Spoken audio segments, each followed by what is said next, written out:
Well, welcome everyone to another Relate Well Live with Dr. Rick Marks. If you haven't figured it out, I'm Rick Marks. And I do appreciate you taking the time to come and sit and hear during this Relate Well Live. Um, some of our thoughts. We've been doing these for some time now, and it's to encourage, to inspire, to inform, to educate you so that you can live the best life and have the healthiest, mature relationships that you want. Now, people know that we believe in the most important part of marriage is us, right? And in the word us, us is the letter U first. In other words, the healthier you are, the healthier us can be, right? And so we do these Relate Well Live talks to encourage you and inspire you and really to get to connect to you, let you know our heart and our passion, and hopefully, some ways, inspire you to be the best you can be. All right. I've got to say this again. I've been doing it every time I come on. I still have that post-COVID cough. So if you will forgive my cough, and overlook it, we can move along. All right. I got me some water right here. And if I need to cough, I'll just cough, but we're going to move along. Sound good? All right.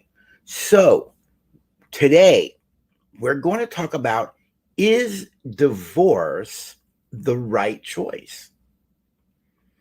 Is divorce the right choice for you? You know, it's always been said that 50% of marriages will actually end in divorce. Currently, the actual divorce rate is down to about 42%. So divorce has declined a little bit, all right, which is a good sign. However, marriages aren't really happening that much, and cohabitation is. So what's killing marriage off is cohabitation. And when you look at the data around couples who live together, it's becoming more normalized, by the way. But the couples who live together, one of the things that the data reveals is that the reason they choose to cohabit, live together, rather than marry, is not because they're afraid of marriage. As a matter of fact, most people who live together still see marriage as an ideal. They believe it's an ideal. It's something to aspire to. So why don't they as a group? Here's why. It's because they fear if they do marry, they'll get divorced. That's right. They fear they're going to be divorced.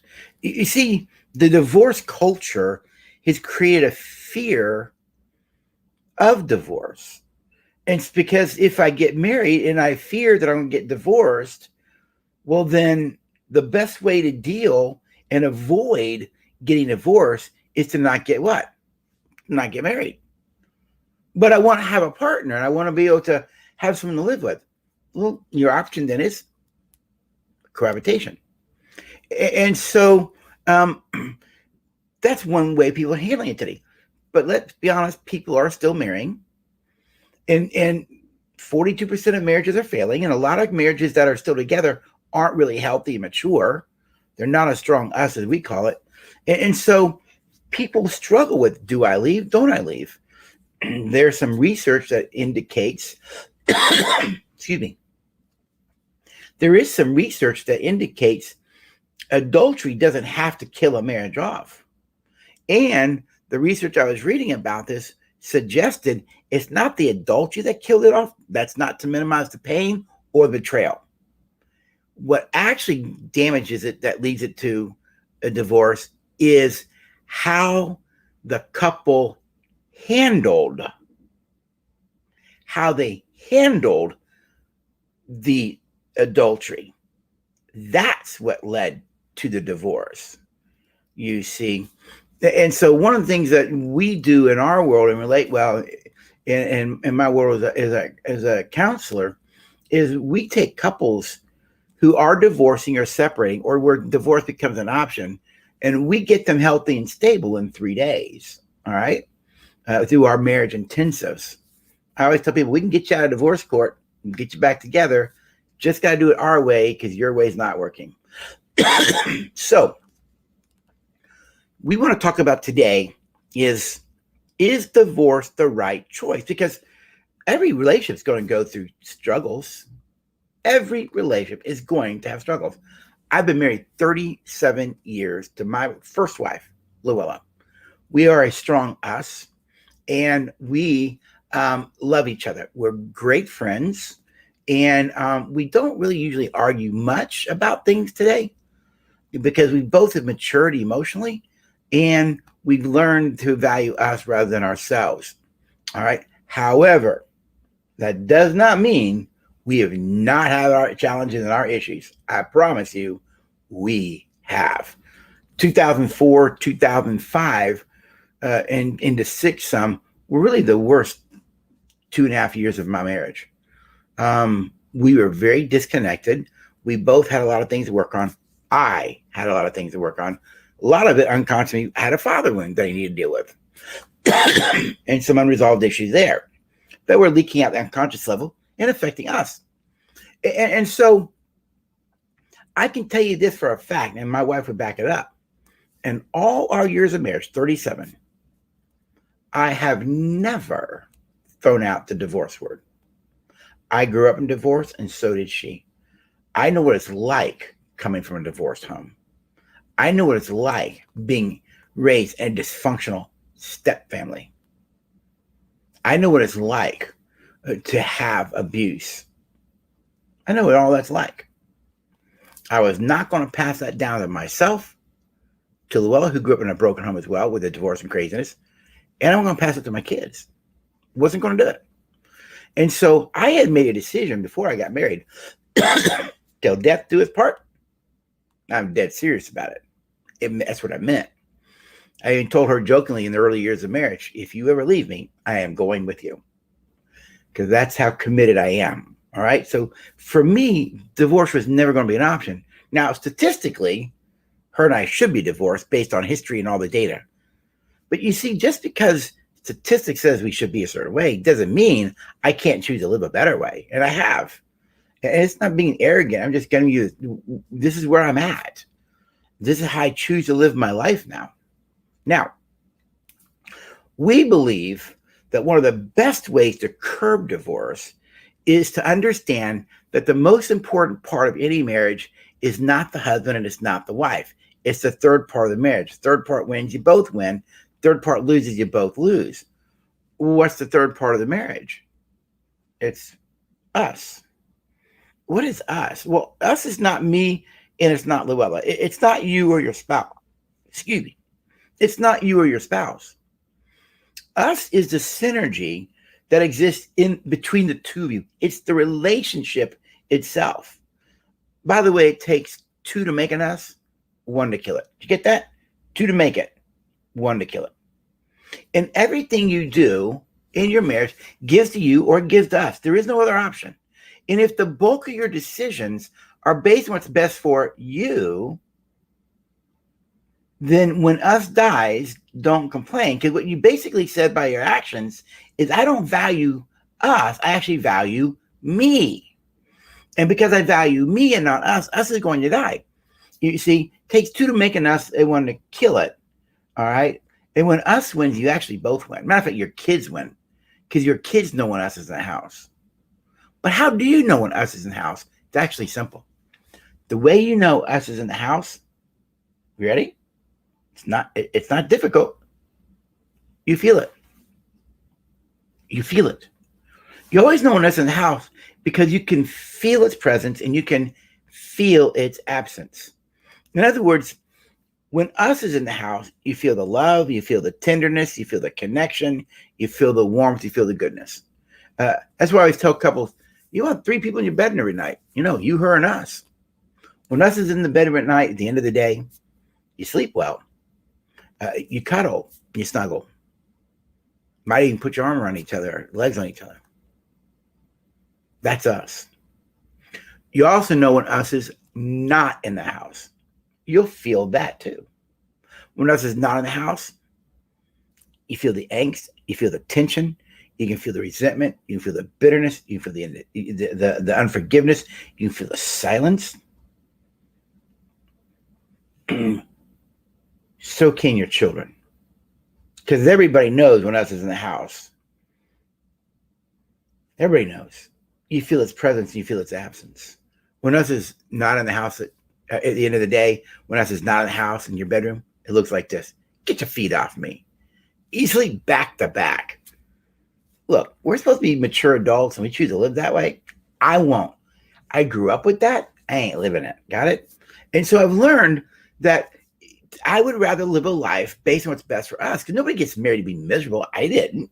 And I don't want to be. But I learned about 8 or 9 years into my marriage, quit living for you, start living for us. Now, for that to happen, you got to move to humility. All right. So one way you can actually divorce proof your marriage is make us a priority. However, sadly, in reality, most people don't. Western culture doesn't value relationship. We value winning arguments. We value being right and making the other person wrong. We value individualism, particularly hyper individualism. And the more individualist you become, the more immature you will actually be. Because individualism undermines the ability to create an us. It takes two to make an us and one to kill it. And so because our culture values individualism and being right and winning arguments rather than having a relationship, what happens is over time, couples start to disconnect emotionally. You always hear it from me. Those who follow me, I'm doing it again. Here it goes. That song by the Righteous Brothers, you've lost that loving feeling. And when you start to lose the loving feeling, you start to disconnect and move away from each other into aloneness. It is not good to be alone, because humans were not created for aloneness. We are created to have intimate, connected, healthy, emotionally bonded relationships. So when the marriage starts to fall apart, even at the emotional level, people start to question, do you love me? Do I love you? I don't feel love for you. You know that phrase, I love you, but I'm in love with you? We talked about that yesterday on Relate Well Live, all right? We dealt with that yesterday. And we talked about what that phrase means when someone says, I love you, but I'm in love with you, all right? And so, but when couples start disconnecting at the emotional level, they also will disconnect spiritually. They'll also disconnect physically. They'll start sharing ideas. They start to disconnect intellectually. And as you start to disconnect, you feel the lack of us. And when you feel the lack of us, you just feel tension and coldness and distance and angst, which makes your brain start to ask questions. And the longer you live that, usually one person, if not both, but usually one person starts to wonder, should I just leave? Should I divorce? There's no sense of being together. I don't feel love for them. So why am I here?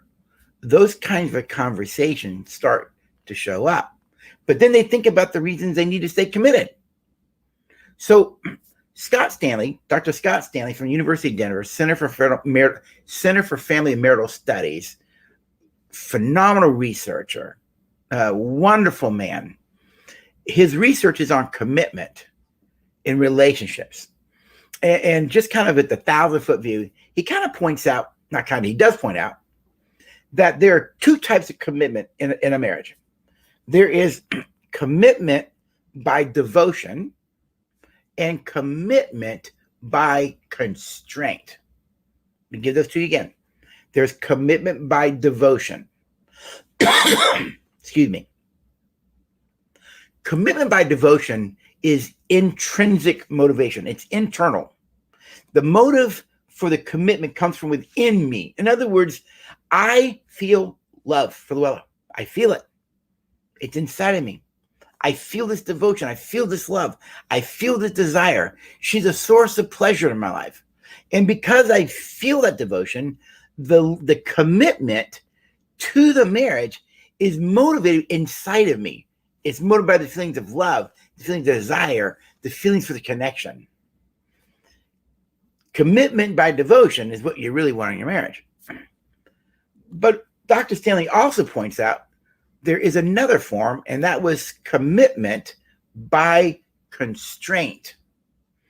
There's something that constrains you to stay.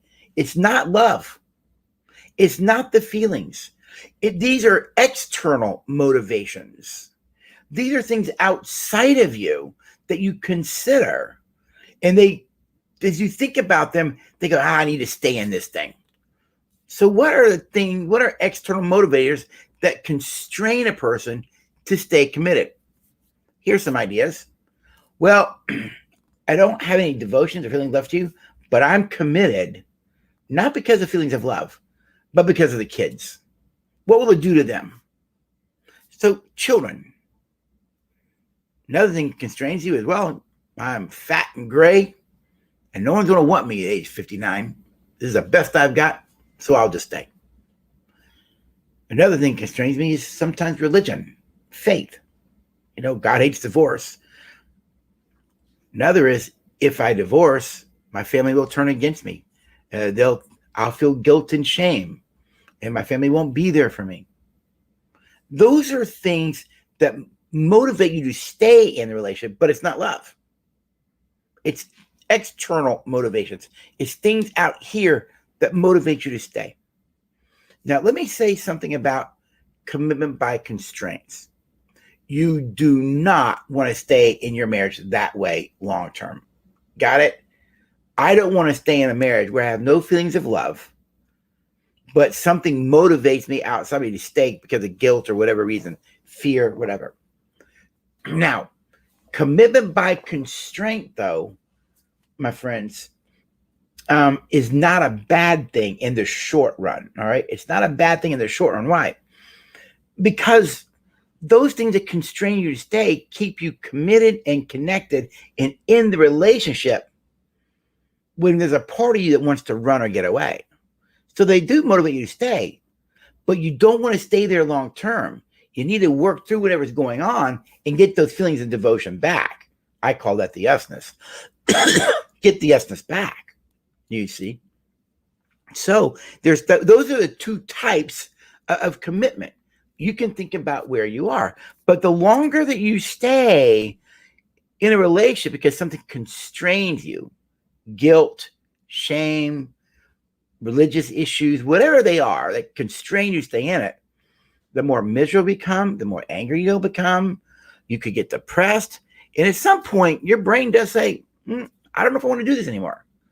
And then you're wrestling with, should I leave or should I not leave? You see? So here's some patterns to consider in your relationship. All right?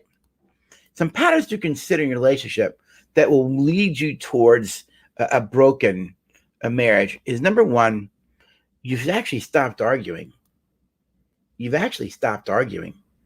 There's just a cold, stony, icy silence now.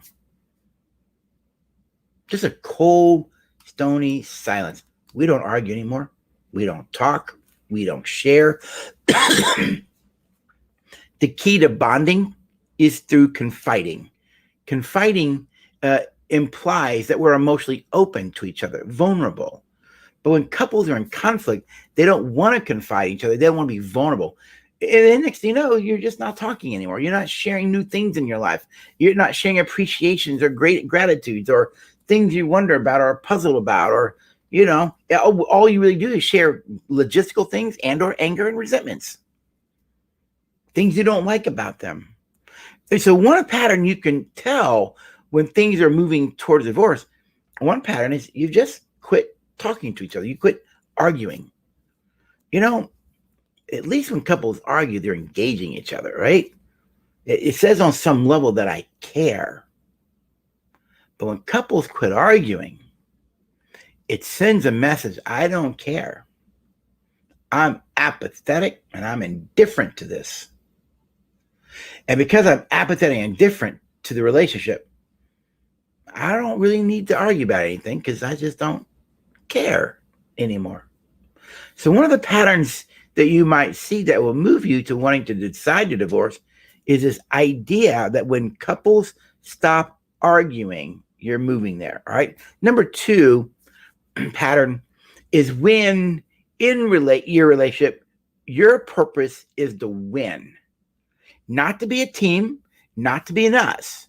It's to win arguments, win that your idea is better, to win that your perspective is right and their perspective is wrong. It's all about winning, competition.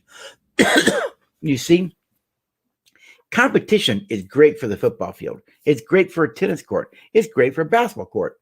It is not good for a marriage. It is not good for a marriage because winning in a marriage, when one person wins, the other person what? Loses. And we argue when one wins and one loses, us loses. You kill it off just like that. But again, remember, we talked about earlier, Western culture doesn't value relationship. We value individualism. This is why I want to win an argument. I want to be right. But reality is people who live that way are actually insecure. Because healthy, mature people, research shows, they can agree to disagree. They can enter into another person's emotional intensity and not personalize it. Immature people do. And so another pattern you want to consider is, are you now moving into a posture where you're looking to win an argument, to win a fight, and not at the expense of the relationship? All right. Another pattern you look for, which will move you to the consideration of divorce, is when you are seeking to provoke your spouse to anger. I know no one ever does that. Come on, Dr. Rick. No one ever provokes their spouse to anger. Guilty. Did that in my immature days, the first 8 or 9 years of marriage. I wouldn't get my need met, so I would do stuff to make her mad. Why? Gives me a sense of power. I'll punish you like you're doing to me. It's childish, it's immature. But when you see a pattern of your partner or you are provoking your spouse to anger, you see you want to make them angry, you want to provoke them, and maybe you also want to provoke them not just to anger, maybe you want to provoke them to fear, or provoke them to pain, or provoke them so that they feel less than you. That's all about attacking. That's all about disrespecting your spouse. There is zero goodwill in it. Zero goodwill in that. And when you see this pattern, at some point, you'll start to wonder, do you want to stay in this thing? Another one is when you are in this relationship over a period of time. Remember, these are patterns to consider. In the relationship, you start to have physiological reactions that are negative. You start to have anxiety. You have heart stress. You find yourself more negative and defensive, depressed, muscle tensions. You begin to have these physical reactions around the person that's negative to you. Did you get that? You start to have all these physical reactions around that negative person. And when you start to have heart stress, negativity, criticism, increasing resentment, right? You may have anxiety when you're on that person. You may have a lot of fear, because fear motivates. When you start to see yourself this way, your brain's eventually going to say, get out, get out, get out. Why? Because your brain doesn't want to live that way physiologically. It's looking for peace, not pain. It's exactly what it's looking for. And whenever you live this way, all right, your brain wants to get away. There's another one. You're no longer willing to be authentic and real with your partner. When you get to a place that you've learned from them, I am no longer be authentic and open and vulnerable with you. That's one of the things you should consider. If this person's saying, you can't be you, and you realize, okay, I can't be me. Another one thing to consider, you desire to be away from them or on social media. When you get to a place when you're saying, look, I don't want to be close anymore. I'd rather be hanging out over there. I'd rather be on social media, but I want zero interaction with you. That's something you might consider that leads you to wondering if you should stay or not. Another thing that would cause another pattern to consider that we'll consider is when you no longer desire to be an us. When there is no longer a desire to be an us, that will also lead you to wonder, should I leave? Should I stay? Here's another one. And this one I have zero tolerance for. Another thing to consider that will help you consider whether you should stay or go is there a serious addiction and domestic violence? I didn't get that. Could you try again? There is a zero tolerance in all 50 states around domestic violence. I have a zero tolerance about it. Whenever someone's hurting you, harming you, controlling you, abusing you physically, emotionally, gaslighting, or even serious alcohol, drug abuse, sexual addictions, when you have that level of toxicity, it will cause you to wonder, should I stay or go? It should cause you to wonder, and usually it does. All right? Here's another pattern to consider. When you constantly have reasons to leave when others tell you to stay. You know, people are telling you to stay, you're talking about your frustrations, and excuse me, I gotta rub my eyes here.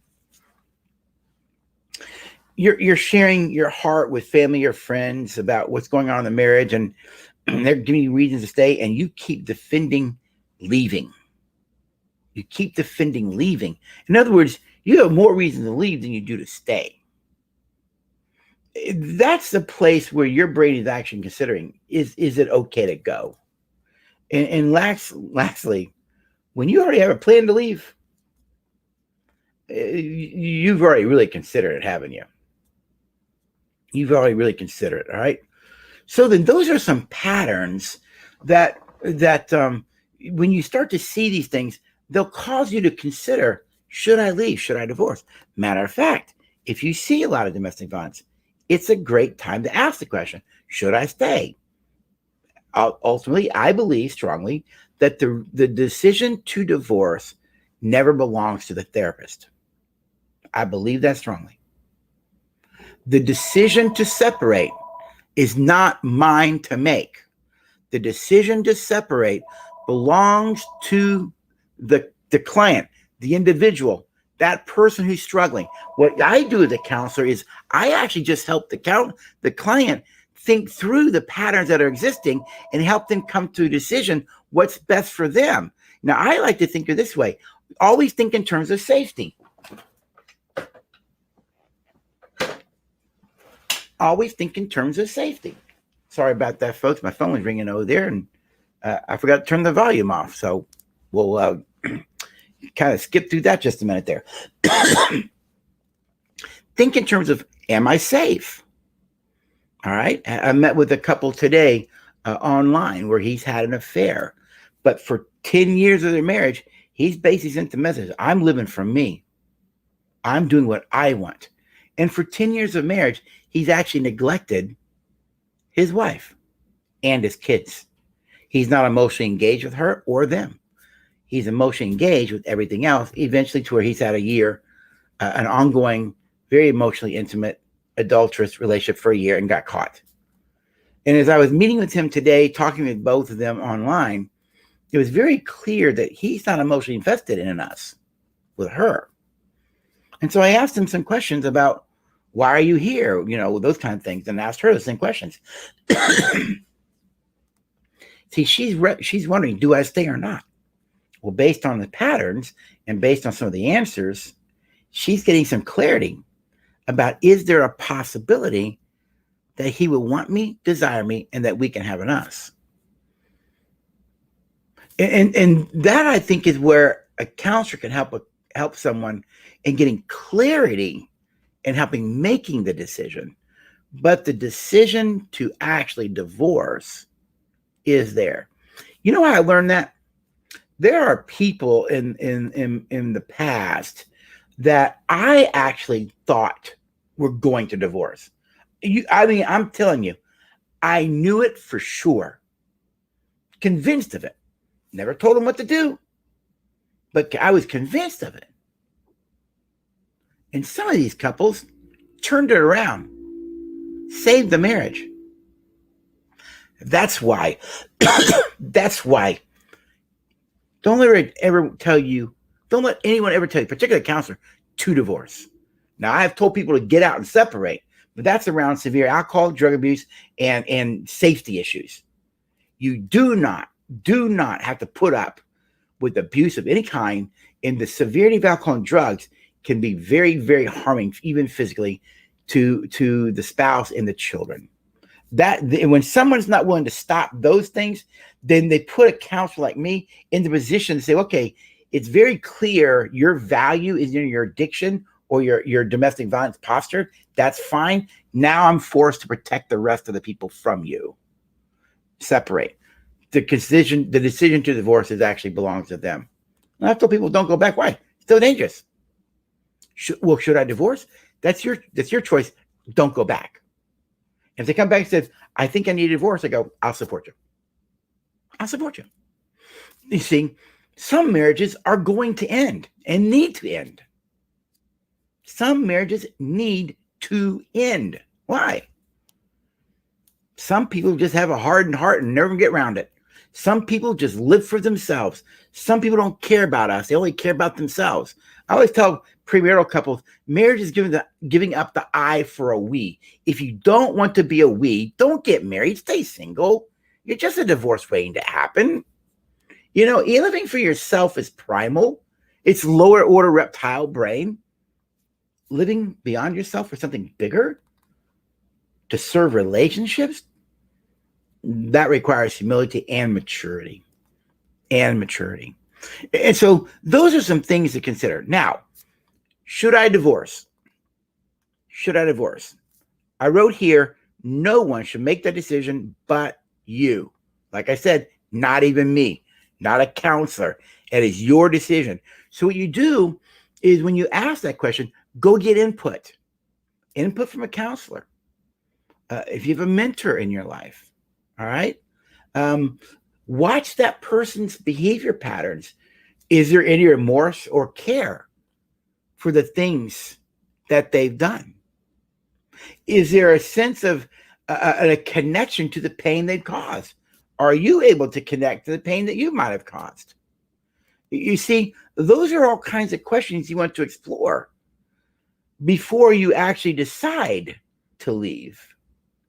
What you really want to do is ask yourself this, with everything that I know, and based on where my partner is and where I'm at and how they are and how they're treating me and what they're saying and what they're doing on a regular basis, does it look like there is a possibility for she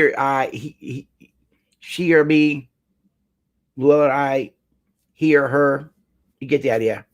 Is it a possibility that we can be in us? That's what I was talking with this couple today, because she wants the relationship still on some level. She's been deeply hurt by his betrayal. He's not sure he wants to be in us, and she can feel it. I felt it, and I can feel it. So I just called out what was, and she was grateful for that. So I've given him till next Monday to ask himself, do you want to be in us or not? If you want to be in us, you got to stop the other relationship. You can't text her anymore. All that's done. So think about, is this something that you want to give up?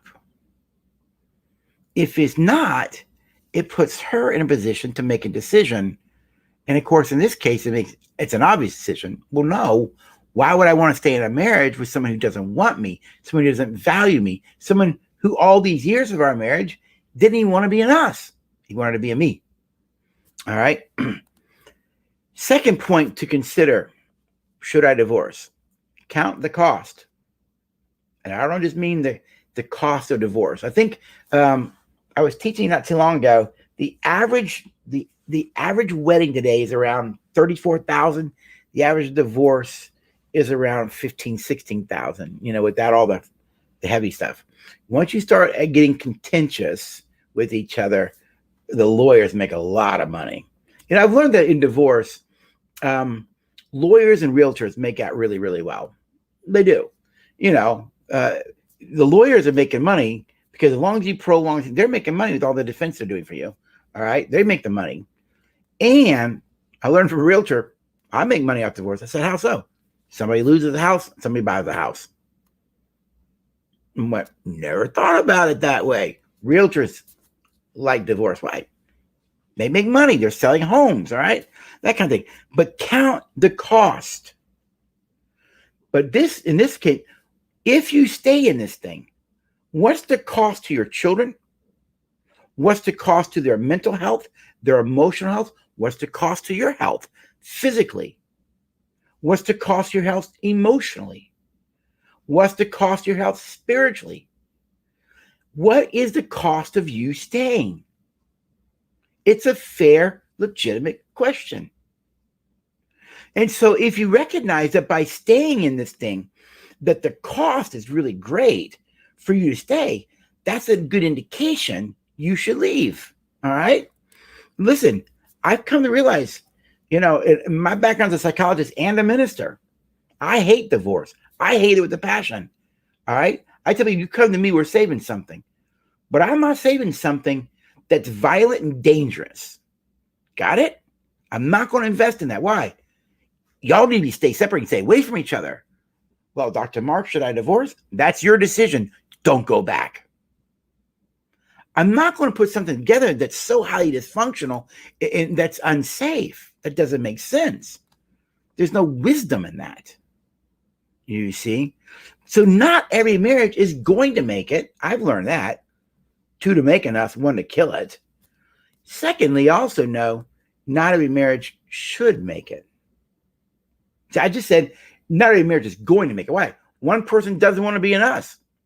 It ain't going to happen. Even if it doesn't have all the really highly negative stuff, if I decide, I don't want this anymore, I'm done, should have married you, I'm going to leave. And that person takes off. Can't control it. Not every marriage is not going to make it. And not every marriage should make it. Because in those high crisis, toxic environments, it is my personal opinion, divorce is a really good option. It's a really good option. And I usually tell folks, you did everything it took in your marriage to get divorced. You see, you did what it took. You created an environment for your partner to have to decide something they never wanted to decide in the first place. You see, when you treat people a certain way on a regular basis, you're actually creating conversations for them they never wanted to have in their head. But it's not every marriage should make it. Remember, it takes two to make an us, and one to kill it. And the way you keep an us is through humility. Remember, pride, resentment, bitterness, all that kind of stuff, excuse me, kills a relationship off. And another thing to consider in the decision, should I divorce, is this. Again, I've said it over and over, but in cases of physical safety, domestic violence, severe alcohol and drug addiction, emotional abuse. When you see that, those decisions, those things move you to deciding to divorce. They help you decide to divorce. So in the decision making, should I divorce? Let's go back over those. Number 1, no one should make that decision but you. Not a counselor, not me. Getting divorced is your decision. But get input, get wisdom. Make sure it's the right decision. Number 2, count the cost. What is the cost of staying? What's the cost of leaving? Think it through. Get input from others, right? Yes, not every marriage is going to make it. That's a given. Not every marriage should make it. But what's the cost if I stay? What's the cost to my health? Physically, emotionally, spiritually? What's the cost to the children? And when you begin to realize that staying in a relationship with this abusive person, the cost is great. I always say it this way sometimes. He's already decided based on his dysfunction and his behavior, he doesn't want to be a part of this family anymore. So the family now becomes this lady and the kids. And now I work with them. What do you all need to do to be a healthy family? Because he can't be a part of this thing. He's not a part of this thing. He's made that clear by his actions. And so what's the cost of staying? And the third thing is where you see physical abuse, domestic violence, severe alcohol and drug use, get out. Get out. Stay safe. Protect the children from that. Many years ago, I read some data that basically suggested this. That divorce, no matter what, has negative consequences on kids. It's a given. However, to keep children in a home where there's domestic violence, severe alcohol and drug abuse, okay, and severe emotional abuse, the effects of them staying in that are far more damaging to the children than the effects of the divorce. So I'm thinking, well, if you're going to stay so dysfunctional, then I have to minimize effects on the kids. And I will. I'll support the decision to divorce. Why? To protect the children. They're the innocent ones here. We'll protect the kids. I don't know if this has been helpful or not for you, but these are some things to think about, to consider. Should I divorce or not? But I want to leave us on a positive note. If you can live a life of humility where you value us more than yourself, us will be. I love it when us is in the house. My wife and I live that way probably 99% of the time. We don't usually lose that sense of us, and if we do, we get it back rather quickly. We've just grown and matured so much that we don't let that rob us of us. And we've also learned in relationships, not every problem can be solved, but we'd rather have us than try to win an argument. Some things are just differences, they're just differences. Respect the differences, move on. Respect the differences, move on. I hope this has been helpful. And maybe if you're in that place where you're not sure what to do, maybe in some small way, this is giving you some things to consider and helping you make that decision. And of course, I would say, if on any level you both still have a desire for an us and want to be an us, then you come see me for our 3-day intensive, and I'll help you build it. I'll get you out of divorce court. I know. Gosh, Dr. Rick, you sound arrogant. Actually, I'm not. Just confident. I know my strength. I know my ability. I know what I can do. But here's what I always ask. Got to do what I ask you to do with goodwill and respect. And if we have that, all things become possible. And I like to live in the world of increasing the probability of the possibilities. It's Dr. Rick. Hope you have a great, great evening. Take care, y'all.